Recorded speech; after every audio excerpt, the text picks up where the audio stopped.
Hello, and welcome to another episode of the EU Perspectives podcast. Today, we will dive into the topic of European agriculture, and we will do so with three members of the European Parliament. Ms. Veronika Vrecionová, Chair of the Agricultural Committee in the European Parliament and a representative for the ECR political group. Welcome. Thank you for your invitation. Mr. Norbert Lins from the EPP political group and a co-chair of the same committee. Welcome. Thank you for the invitation. And Mr. Thomas Waitz from the Greens-EFA parliamentary group. Welcome, and thank you all for coming. Thanks for having me. So, agriculture is a sector on the crossroads of food security, climate change, but also shifting priorities when it comes to European budget. So, Ms. Vrecionová, let me start by asking you, what is the current state of the sector, and from your position of the chair of the committee, what is the biggest challenge that European farmers are facing today? I think that the European farmers face several challenges today, and let me maybe to speak now about the three or four of these main challenges from my perspective. The first is excessive bureaucracy. I think that is really a big problem of all farmers in all member states in all Europe. And they have just now a lot of new obligations and new restrictions, particularly those resulting on the Green Deal from this, which was here the main program of the past term of this parliament.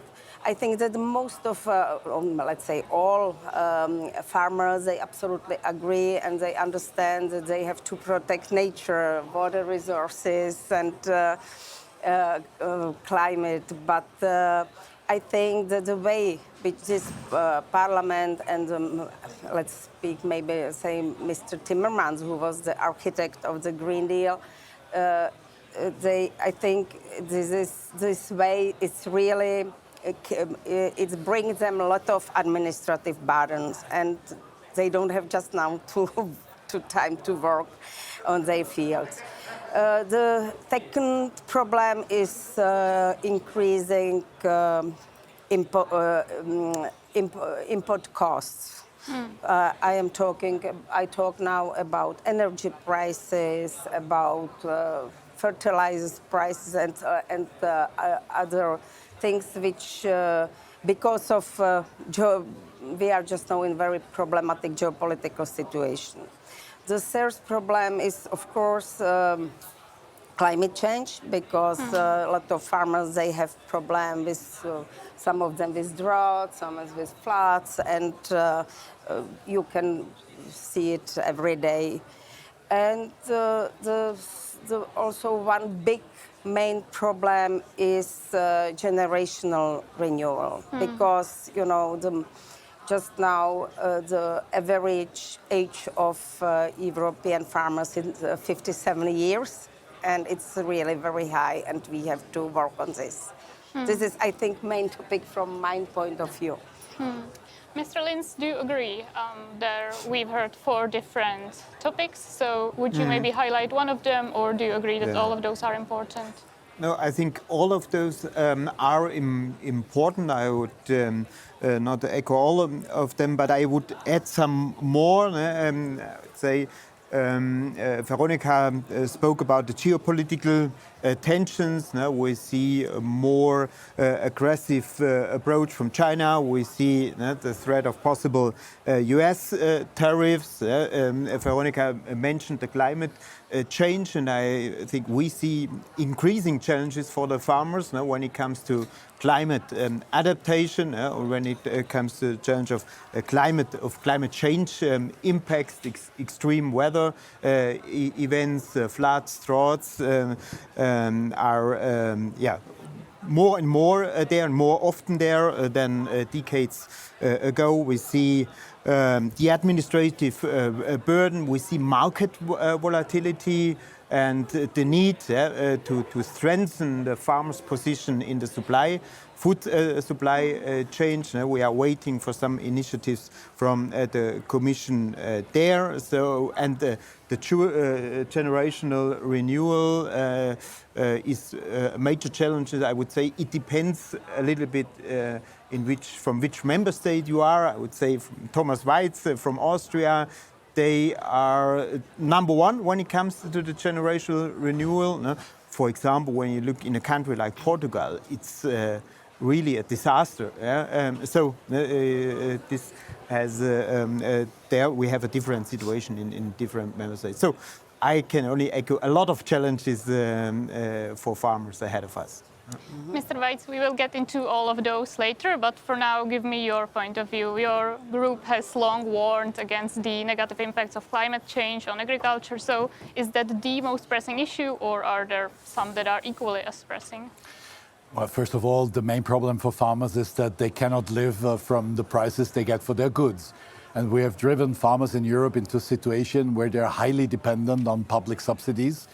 And we have actually promised to them that we will compensate their losses on the market with state subsidies. And these subsidies are decreasing and decreasing and decreasing. On top of that, we see big demands of society towards the farming sector to also protect climate and biodiversity and to act in a way that is climate and biodiversity friendly.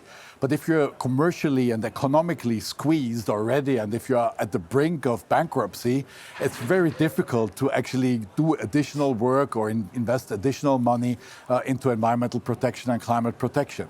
So we've brought many farmers into a close to impossible situation. All these debates around bureaucracy, I think they are valid. Indeed, I'm a farmer, and I could tell numerous stories about ridiculous bureaucracy. But unfortunately, I must say that 70 to 80% of the bureaucracy I'm struggling with is created by my own member state and not by the European Union. So we have to be careful that we do not. I mean, we listen to farmers and they complain about the amount of administrative burden. But we have to be careful that we don't take the whole responsibility here on the European level and we try to now deregulate on all fields. It will not have the effect on farmers that we want to see. We need to talk to national administrators there. And yes, climate change, I mean, farmers are the ones out there every single day. We as farmers, we work with climate, we work with the weather, we need the rain, we need the sun. We're affected by late frost as an example. I'm a beekeeper, my bees react immediately on weather events, and it defines whether I will have a harvest or not. So farmers understand the threats of climate crisis, but they don't see enough support coming from society that they can actually change the production method towards more agroecological methods or organic methods. And the generational renewal, well, yes, we see different situations in different member states. Maybe we should look a bit deeper into the differences in the agricultural sector in different member states.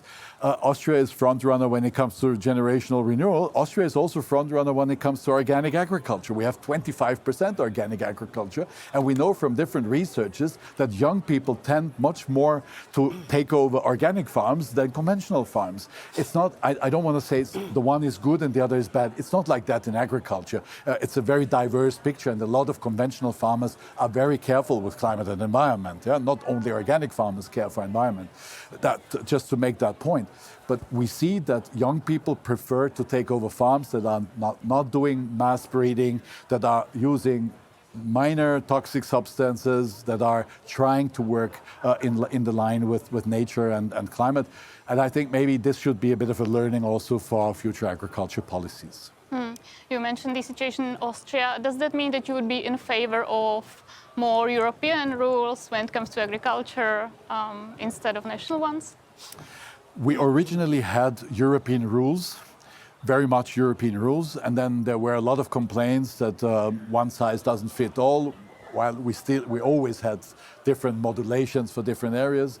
And then we had a renationalization in the last Common Agriculture Policy, which results into 27 member states having 27 different schemes, subsidy schemes. So and I'm living in an area where Slovenia is next door and Hungary is also next door, and we all deliver to the same slaughterhouse. But we have not a level playing field when it comes to competition, because everybody gets different subsidies for what they're doing for one and the same animal breeding standards.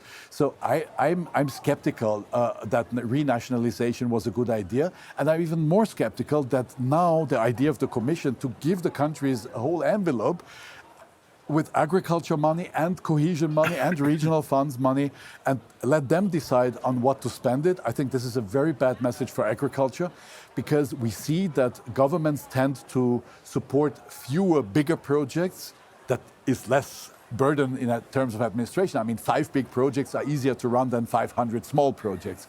But agriculture and supporting regional value chains means a lot of small projects in agriculture. So I really fear that we're going to lose a lot of support from the so-called second pillar or rural development fund. We need this to support the farmers in the transition, and we shouldn't give up that money. It's important for the farmers that we keep it.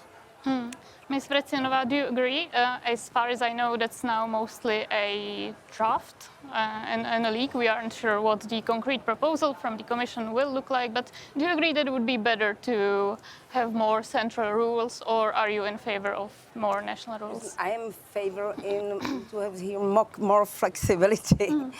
And it means not only in member states, but also general, because you can see that let's speak about this just now, geopolitical complicated situation, and you have to very quickly react, you know. Just now we have in United States Donald Trump and his danger games with tariffs, you know, and we have to be able to react very quickly. That is the reason I think that we need to have more flexibility. And I partly understand that, you know, some bureaucracy is also done in Czech Republic. Also, we have some numbers that something about 53% of bureaucracy is done by by Czech Republic, and 47% comes from European Union. But I think it's, you know, we have really to work on the regulation, because it's I little bit disagree. We really have to work in the regulation, because it will kill us, not only farmers, it will kill our economies. But the problem is, you know, that we have different, for example, in Czech Republic, we have we have 2 big problems which Austria doesn't have. We have problem with the structure, because, you know, average size of the Czech farms, it's 130 hectares, and in average size in European Union is 16, you know, it's big. So that is the reason we really have to work with this, and I think the Czech Republic needs capping of subsidies, and we have really to work this problem. And also we have the problem in Czech Republic that we export milk and we import cheese. We don't, you know, we have a lot of these problems which are not in Austria, which is very close to us, of Bavaria, and really it's still the problem of, because we are post-communist country. I think, I know it's unbearable 30 years after revolution, but it's still this problem we have.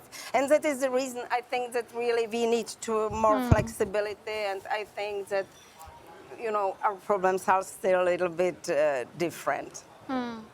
Mr. Lins, also from your perspective as a German, where do you stand on this issue?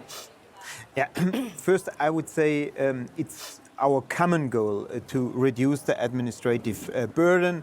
I think this affects all levels. In my view, in Germany, we have as well a regional level. We have the national level. The second pillar in the agriculture policy is more or less completely done by the regional level in my country. So there is a shared responsibility for reducing the administrative burden. When it comes to the budget, I see there is really a large majority, and I see I think there's common sense within this round here that we are completely against a single competitiveness fund or whatever they will call it. We are totally against the single fund. We have to continue with the common agriculture policy as a single policy for the European Union with a huge responsibility on the European level, I see and I share the concerns of Thomas when it comes to renationalization. I'm as well in favor for some flexibility, not to ignore that, but with the current agriculture policy, there we see it's not always good when it comes to the competitiveness of farmers when you have a renationalization, largely, for example, in the environmental, when it comes to the environmental measures. This affects the second pillar, but the first pillar as well. We have now 27 plans for creating the eco schemes, and there is a totally different level of ambition there, and this has an influence on the competitiveness of farmers, and I think we have to think about this.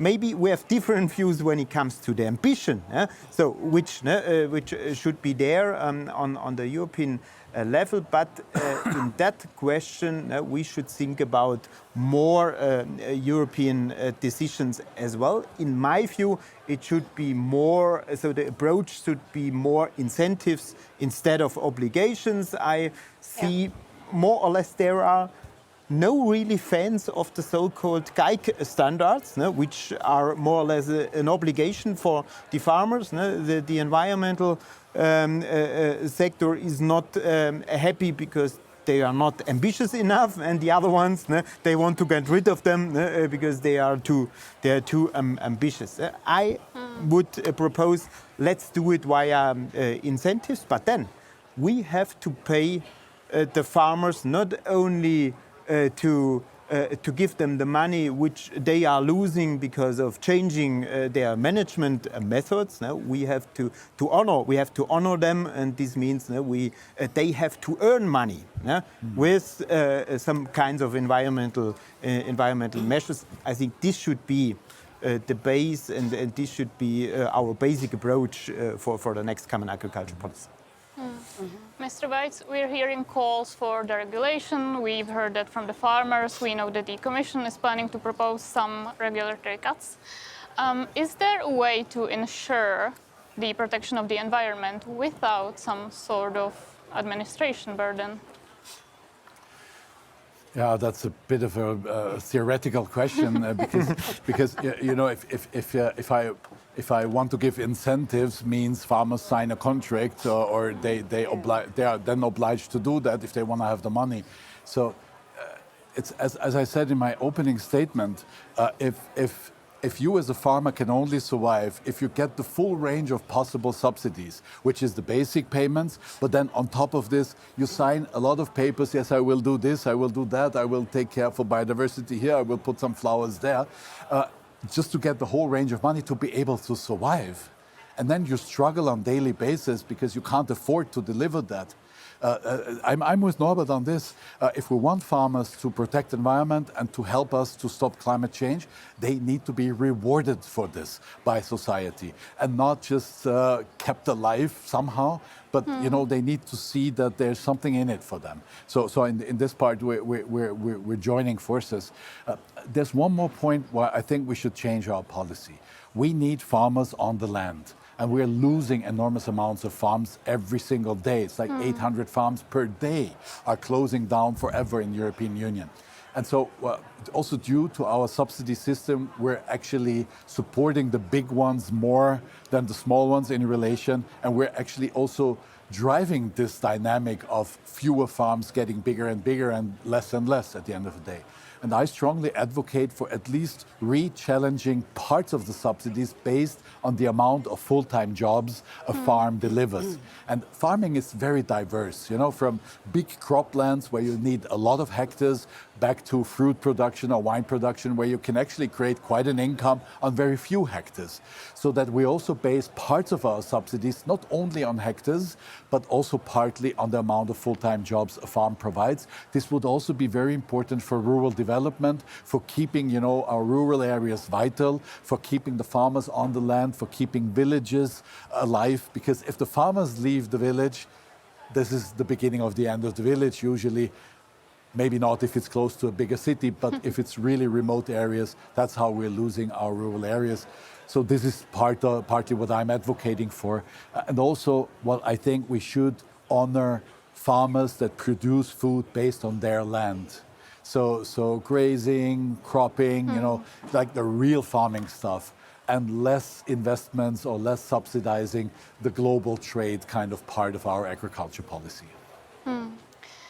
Ms. Vrecionová, we've heard that farmers need money, but however, when we look at the current situation, there are new priorities such as defense. There are talks that the CAP might even get smaller in the future. There will be a new draft proposed by the Commission in summer. So are you afraid that the sum amounted to the CAP will get lower? We are afraid, all of us, about this, but I am really also Commissioner Hansen, and we are talking about that. Okay, we have just now very problematic geopolitical situation, but and we need more to support more defense, but also agriculture is strategic sector, and we have to talk about this because, you know, we need to have here food security, and that is the reason I'm happy that, as I told, Christoph Hansen is also talking about this, and I hope that Commission they understand the situation, that we really have to have enough the budget strong enough to support also agriculture. In any case, we will have big problem. And also, you know, what Thomas said, that we have to, of course, to find balance between intensives and regulation. I would prefer to have more intensives than so now. Incentives. Incentives. Sorry. Incentive. Thank you. I'm sorry. And we have to, of course, I don't think that it's reality that we will have more money for agri sector, and we have to better manage the budget than it was in the past. And I really think that we have to all time to keep the agriculture is also strategic sector. Mr. Lins, obviously food security is important. That being said, the CAP takes up around a third of the European budget, and this is a huge chunk of money in the current situation. No, so is it realistic to keep it that way? Yeah. So first, I'm really happy that we have now a strong commissioner in charge. That was not the case in the last period. I have the clear impression that he has, in principle, the backing of Commission's president. This was as well not the case in the last period. And you are right. There are a lot of challenges ahead of us. There is a lot of appetite from other political sector. I fully understand that we need more money for Erasmus Plus. We need more money for research and development. Then when you are talking to local representatives of local authorities, they see a need for more money for rural development or even metropolitan development there. Yeah. So this was always a fight, and this fight will continue. But I'm happy that a clear majority in the parliament last week voted in favor to increase the agriculture budget. I see us as a majority from the European Parliament, as pressure group when it comes to the fight for a stable budget for agriculture and the development of rural areas. Yeah. We will see then the proposal of the Commission in July. But I'm optimistic at the end that we will be able to continue our agriculture policy with a stable budget. Mr. Waitz, do you share that optimism? No, I'm really worried, and we all are, but still we are fighting for at least keeping our budget or maybe even increasing it a bit. What I just want to clarify again, and there I join Norbert and Veronika, the security of food production, so producing food for European citizens, is part of our security. We shouldn't forget that. And if we understand that we need more focus on defense, European states are spending a lot of money on defense. We need to learn to cooperate more, to buy together, to join forces, the forces that we have. There's a lot in there already, and there's a lot on the ground already that we could tap. And we also need to learn, to use the same weapon systems and so on. Because if you ask me directly, I mean, we have 27 member states with 27 bigger and smaller armies, with, from the foot soldier to cybersecurity. We need to learn to cooperate if we want to be able to defend ourselves. And unfortunately, Europe needs to be able to defend itself. This is a matter of fact. We don't like it. I think we all don't like it that we are now kind of under pressure to do so. But this is just what we need to do. But letting the farmers down for this would be a real mistake, because farmers are important for supplying food to European citizens, and we should value this and reward them for this. Ms. Vrecionová, we are seeing a lot more calls from farmers to also help them with the negative aspects of climate change. So, for example, right now, a big chunk of Europe is dealing with massive droughts. Is that an issue for the future? Should we even look for new solutions how to support farmers when they fight the negative aspects of climate change? Listen, I maybe also see one problem that we, in the past few years, we spent a lot of time to find against climate change instead to invest more to adaptation. We really just now have to start to work more on the adaptation, and I think that one of the very important thing is to invest more to innovation, to research. For example, I'm long time working on the new legislative for NGTs, and which can really help, in my opinion, and use it farmers everywhere around the world, and the European farmers still cannot use this technology, and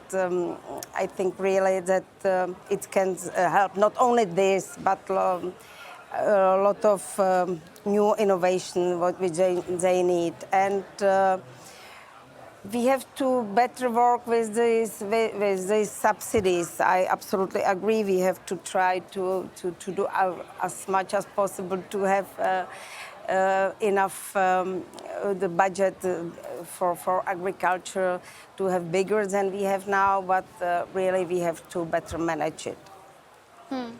We've already touched upon the vision for agriculture and food that was presented by the Commission in spring. Mr. Lins, what do you think about the document? There is a lot of ideas, but it isn't very concrete. So what do you think about it? Yeah, first, I welcomed this vision very much because it was really a change of the approach of the Commission when you compare it with the last with the last period. We talked a little bit about incentives, or the approach incentives instead of obligation, and I would follow as well that the farmers who need the subsidies most should be more benefiting from subsidies. I think we are all in favor around the table to redistribute more money from the large farms to the smaller and medium-sized farms. And when it comes, for example, the question of climate adaptation, there I see a lot of good approaches there when it comes to the question, or that we should improve the risk management. We should give more money when it comes to investments to really adapt climate change, for example, on water irrigation, when it comes to flood and drought events. We should talk about more insurances, but not only insurances. So I think there are a lot of elements within this agricultural vision which I welcomed very much. And but you are right. This is the vision, and a vision is always not that concrete. We should go more into the details, and maybe sometimes then we would have some more controversial talk then about where should we spend more money or where less money, when it comes to the details. But I think this is the right direction to motivate farmers, to bring them in a position to do more for biodiversity, for climate change, but for food security and food sovereignty as well. I think this is needed. I give you just one number from my country. When it comes to self-sufficiency of fruits and vegetables in Germany, we have only a self-sufficiency of 37% on vegetables and only 13% on fruits. I don't think we have a real food security or sovereignty there. First, we have to guarantee this self-sufficiency on the European level, but I think we should even do more on the regional and national level as well. So, for example, in Germany, I think we need some investments when it comes to vegetable and fruit production. We have a high minimum wage, for example. This is a question of competitiveness as well, and this means we have to guarantee or to do more when it comes to the level playing field of farmers in the European competition. But how can one achieve that? There will always be a difference in wages, or I mean, for the next tens of years probably there will be always a difference in wages. So what is the way forward to ensure that there is the level playing field in Europe? Yeah, so I think this will take some time to have the same minimum wages throughout the European Union. When you look at Romania, I think they have €2.10 or €2.20. We are now approaching 15 euros in 2026, so this is more or less what's in our coalition treaty now in Germany. So this is really a different. But when you cannot change the one thing, then you have to do more in some other parts. For example, when it comes to investments, this is a question of co-financing then. So we are in the second pillar, and then a member state can focus more on individual parts of the agriculture sector. I would say in Germany we should have a focus on fruits and vegetable because our self-sufficiency decreased in the last year, and this is a difference to some other parts of the agriculture sector. So not everything has to be decided on the European level, but to have a better level playing field, you can balance it out a little bit. Mr. Waitz, what do you think about the vision Is it, for example, ambitious enough to meet our biodiversity targets? We, for example, haven't really seen much about pesticides in there. Well, I mean, it's the summary of dialogue between different stakeholders in society, and you can see this in the result. I see some contradictions within the vision. So as we say, the devil lies in the detail. At the end of the day, the question is, what do we focus on most? Is it primarily competitiveness, or is it primarily biodiversity and climate? Just to take one example, and you find both in this vision. You find the call to be more biodiversity and climate friendly, but you also find the call to be more competitive. Well, this is not easy to actually solve in then the allocation of subsidies. But I join both my colleagues when it comes to adaptation. I still think we should do our best to reduce our emissions, but we have passed 1.5 degrees warming, and we're not alone on the planet. And unfortunately, this ambition to reduce emissions is not as much seen in other parts of the world. So we will see a further increase of global warming, and we need to adapt to that, and we need to get prepared for that. So in this point, I absolutely join in. Also innovation, research and innovation, there's a lot of new technological options, a lot of new knowledge that we can use, and we still need to develop. Where I strongly disagree is NGTs, so new genomic techniques. No, because I can argue this well, but it would be too long for here now. But generally, I think the only ones that are going to be served by this is the chemical companies and the 4 or 5 big seed providers of the world that already control 50% of the markets. If we cannot prevent these companies to take patents on genomic dispositions which can also appear naturally, then we are doomed, because this means patents on fairly every kind of seeds.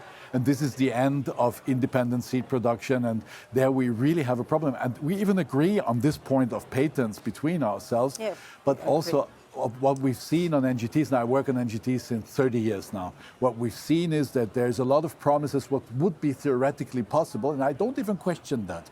But if you see in practice, the 95% of all genomically modified organisms ever came to the market are either glyphosate or glyphosate resistant, or are somehow related to certain pesticides that you need to use. So unfortunately, the industry is not fulfilling their promises. So I'm very skeptical that farmers will anyhow profit from that. I think it's only going to be the big 5 chemical and seed providers. But still, this does not mean that we should not look into innovation. Innovation is extremely important. Research is extremely important. This is what we're good at in European Union, and there's many fields where I absolutely agree. And when talking about fighting climate change, the issue is that farmers right now, it might seem that they aren't really on board with the Commission's ideas. So how do we get them on our side? No, we need to help them in the transition, and we need to help them in adaptation. That's clear. And it sometimes means that the agricultural techniques that we used in the last century are not fit for the next century. It's about education, it's about good advice, but it's also about financial support, because investments in agriculture, they're done for 20, for 25 years. It takes that long in agriculture that you get a return on investment. And we need to take into account that farmers that have invested last year have to be able to run their business as long as they have paid back their loans, basically. Yeah? So we really need to support farmers in this. We cannot just call on them and say, well, just do it right, and we don't care whether you can survive on the market. Very low incomes, very low prices for the produce, and very high requests when it comes to environmental standards, plus putting them into a competition with imported agricultural goods that do not follow the same standards. This is destroying agriculture in the European Union. So yes, high animal welfare, social and environmental standards for European production, but the same standards for every imported good, otherwise we're in trouble. Ms. Vrecionová, we are nearing our time here, unfortunately. So let's end by maybe being optimistic. What kind of agriculture should Europe aim for in the future? What should the sector look like? Let me just react. Thomas, I would like to just tell that I am sure that NGT, and I am in contact with a lot of farmers and scientists in all Europe, and they really expect that the NGTs really can help them. Of course, I absolutely understand, and we are on the board, I think all of us, that this question of patents is here on the table. They are just now, we are in the time of trialogue, and we are trying, to have it without patents, because in any case, I think that it really can help only to some of the biggest firms. And what I think, that it's really very important. If in the past term, here was, I think it's happened one big mistake that, and I think that you can confirm it, that in ENVI committee, let's say, stone or most of our competencies. I think I am talking just about Agri committee. Mr. Timmermans came only one time to our committee, and Norbert was the chair of committee, and we invited him a lot of times, and he didn't come, he didn't discuss it. And I think that it's very, very important if we want to have farmers on the board, that we have really to discuss with them also all the new legislatives. For example, we asked a lot of times for impact assessment in the past term, and we didn't have it. And we also warned that the farmers will not be able to work with all these new legislative. And it happens. That is the reason I hope just now this parliament is a little bit, let's say, more realistic, and we have to work more with them.